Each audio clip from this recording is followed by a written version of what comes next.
Olá, você sabia que em Mato Grosso já foi aprovada por um decreto do governador as visitas virtuais dentro do sistema penitenciário? Bom, esse é o assunto da nossa entrevista de hoje, mas antes eu gostaria de informar a todos que nós continuamos em sistema de home office aqui no RD News. O RDTV veio para o estúdio apenas para fazer a gravação dessas entrevistas que estão mais espaçadas, né, em suas publicações, com todos os cuidados possíveis. Chegamos até aqui de máscara, todos nós. A nossa equipe é pequena, então o site foi aberto apenas para a nossa equipe, para receber o nosso entrevistado, respeitando também as distâncias. Então, nós continuamos fazendo a nossa parte, lembrando a você que nós estamos em tempo de prevenção, né, ao alastramento dessa pandemia do coronavírus. Hoje, então, o nosso entrevistado que vai falar sobre esse assunto e como é que está o sistema prisional aqui no estado de Mato Grosso é o secretário adjunto de Administração Penitenciária, Emanuel Flores.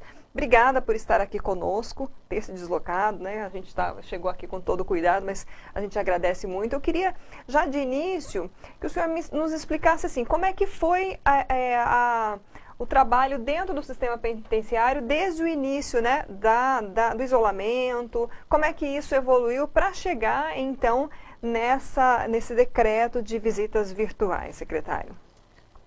Quero agradecer o espaço dado ao sistema penitenciário para vir aqui abordar sobre esse tema de grande valia para conhecimento de todos. O sistema penitenciário do estado de Mato Grosso, vinculado à Secretaria de Segurança Pública, ele vem trabalhando preventivamente desde o início dos primeiros casos a nível de Brasil, estabelecendo uma nota técnica anteriormente ao decreto de suspensão das visitas, estabelecendo para cada pessoa privada de liberdade direito de uma visita. Evoluiu 5 dias depois com a suspensão das visitas e agora, há uma semana atrás, nós estabelecemos uma visita virtual, podendo ser por carta, por e-mail, por áudio, ligações ou até mesmo uma teleconferência, utilizando os espaços hoje das videoaudiência. Então, cada unidade tem unidades de pequeno, médio e grande portes. Então, cada unidade, ali o diretor avalia com sua equipe qual que é a modalidade. As suas grandes unidades, algumas estabeleceram, a exemplo da PCE, as ligações, outras, a segunda maior Rondonópolis, a teleconferência. Unidade de pequeno porte, como a cadeia pública de Nortelândia, uma cadeia com público feminino, lá estabeleceu tanto carta como a ligação. Bom, antes da gente detalhar essa questão das visitas virtuais, como é que está Mato Grosso em relação aos outros estados do país, né? O senhor falou que houve um princípio, no início, a autorização de uma visita, né? Como é que está isso nos estados, por exemplo, que estão enfrentando até uma dificuldade maior em relação à pandemia?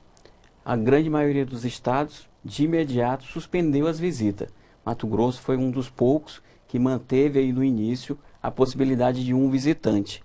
Hoje, 100%, né, todos os estados têm um conselho de todos os gestores do país e uma reunião durante a semana passada foi citado esse tema, abordado o tema, e todos os estados da federação e o Distrito Federal continuam suspensas as visitas.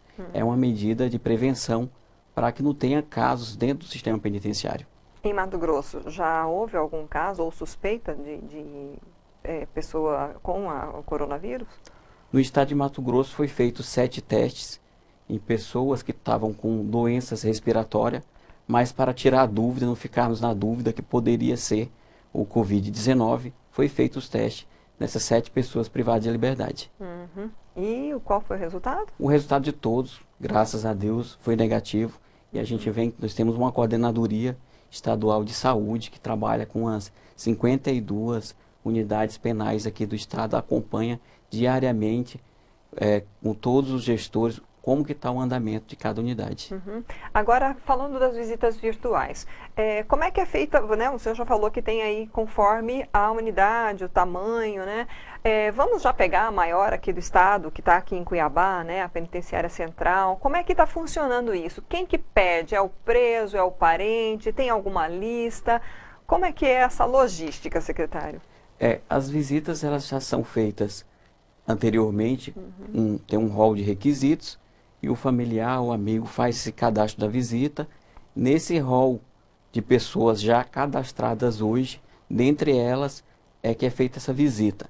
A equipe de assistente social da unidade, aqui no caso da Penitenciária Central, entra em contato com o familiar, fazendo o agendamento dessa visita virtual.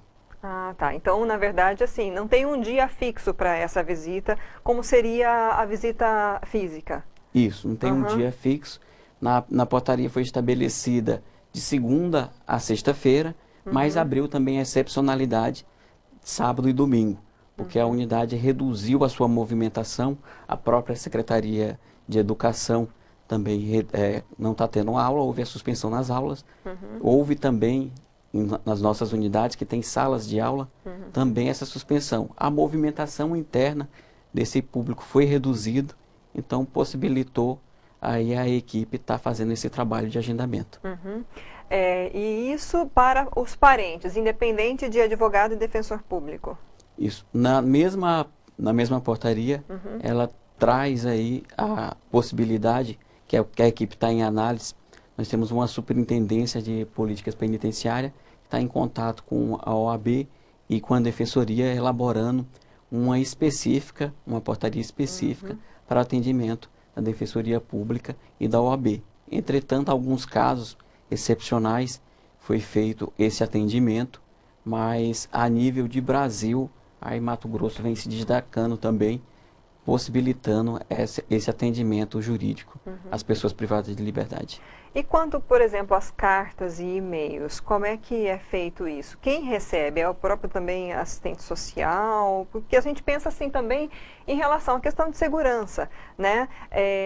Infelizmente a gente sabe que o sistema penitenciário está ali para receber, são reeducandos, para sair dali, digamos, melhor, mas a gente sabe que tem alguns que ainda ficam tentando burlar, ficam tentando, né? Isso é rotina de vocês, né? Como é que é essa questão da segurança nessas situações? Quanto à questão da segurança, todas essas cartas e e-mails são lidos antes de entregar para o recuperando e também da saída dessa carta para a família também é feito esse controle de leitura. A nossa preocupação não só de manter o direito da visita e previsto na Lei de Execuções Penais, mas também de trabalhar quanto à questão da custódia, quanto à questão da segurança. Há um trabalho de saúde aí sendo desenvolvido, a preocupação também não só com essas pessoas que estão lá privadas de sua liberdade, mas também com todos os servidores que compõem o sistema penitenciário. E, por outro lado, quanto à privacidade, né, do reeducando do familiar em relação a isso, porque acaba meio que invadindo a privacidade, né, alguém lendo antes uma carta ou um e-mail. Isso, nesse momento de pandemia, foi estabelecido esse critério, né? Eu falo mais uma vez, também a nível de Brasil, que está tendo esses encontros aí semanalmente, com todos os gestores, com representantes de cada gestor do sistema penitenciário de cada estado, e todos estão preocupados com as medidas de saúde, mas também preocupados com as medidas de segurança. Então é um critério que foi estabelecido de segurança, assim como é na visita, tanto virtual, de uma das modalidades que eu citei anteriormente, é acompanhado ou por alguém da equipe de segurança ou da equipe técnica. Bom, e já tem pouco tempo que foi decretada aí essa possibilidade, mas quais são assim os resultados disso? O senhor citou Rondonópolis, né? As outras unidades já estão colocando em prática?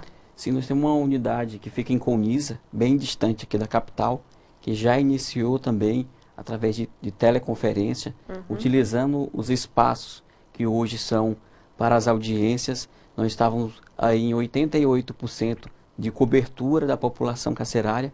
Antes da publicação da vigência dessa portaria, nós tivemos o cuidado de estar lá em 100% das unidades, todos os equipamentos, para que possibilitasse cada uma delas estabelecer uma das 4 modalidades, não deixando aí vinculado aí 3 ou 2 dessas modalidades. Então nós temos as unidades, principalmente as unidades femininas, que recebem um número reduzido de visitantes. Há a possibilidade agora, se o parente não quiser ir até a unidade, fazer essa visita.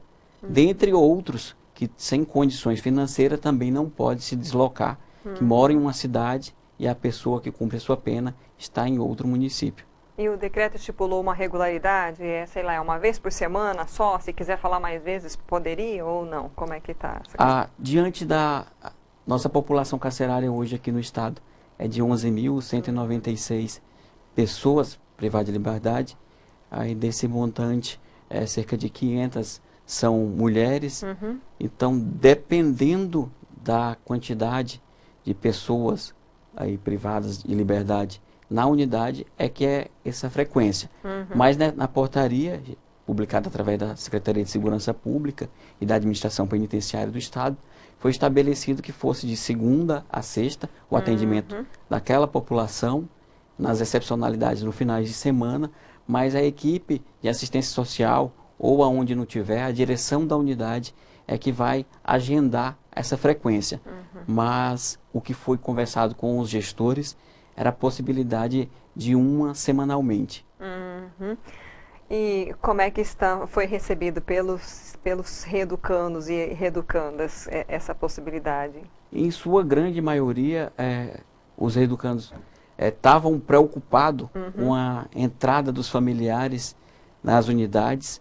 Então, foi de grande valia. Eles mesmos estavam, eu volto a citar, em sua grande maioria, estavam preocupados com receber os seus familiares e esse deslocamento, esse fluxo em algumas unidades grande pelo número de pessoas que eram visitadas, porque cada um às vezes chegava a receber de 3 até 4 pessoas na visita. Então havia um grande quantitativo de pessoas circulando nos estabelecimentos penais.